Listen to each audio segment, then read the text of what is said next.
issue of the 47% of Americans that don't pay federal income taxes. On the surface, that is the correct number. We're going to dig deeper, though, because you have to get far past that number to really understand why that is, and we'll do that this hour. But there's also the Latino issue that comes up. On that tape, part that was released talks about Romney saying, and he's joking here, but saying, look, I'd have a better chance of getting elected if I were Latino. He says, I was born to American parents in Mexico, but had they not been Americans, maybe I'd have a better chance of getting elected. How does that play out long term?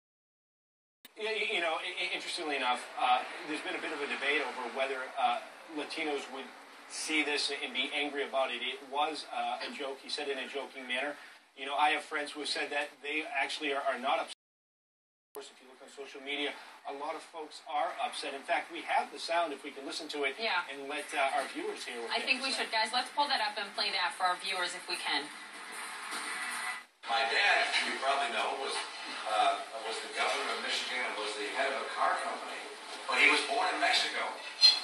And had he been born of Mexican parents, I'd have a better shot of winning this. Unfortunately, one of Americans living in Mexico. He lived there for a number of years. And, I mean, I say that jokingly, but it'd be helpful to be Latino.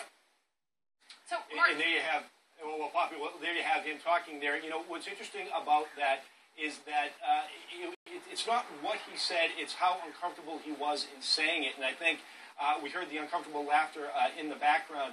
The fact of the matter is he's not going to win the Latino vote. We absolutely know that. For him to win, though, in November, he has to chip away at some core constituencies for President Obama. One of the core constituencies is the Latino vote. And what about big picture here? This, right now, was supposed to be the campaign resets after the comments last week on Libya, where this campaign resets, refocuses, drives ahead in the 49 days ahead of the election.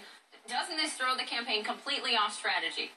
It's one of the latest things that we've seen that has put the campaign, spiraling backwards a little bit. They came out of the convention. They did not get a very strong bounce. We saw a story in Politico yesterday, a very well-sourced story that talks about how there's turmoil inside the campaign. We see these videotapes that have surfaced now in the last 24 hours. This is not a good time for the Romney campaign.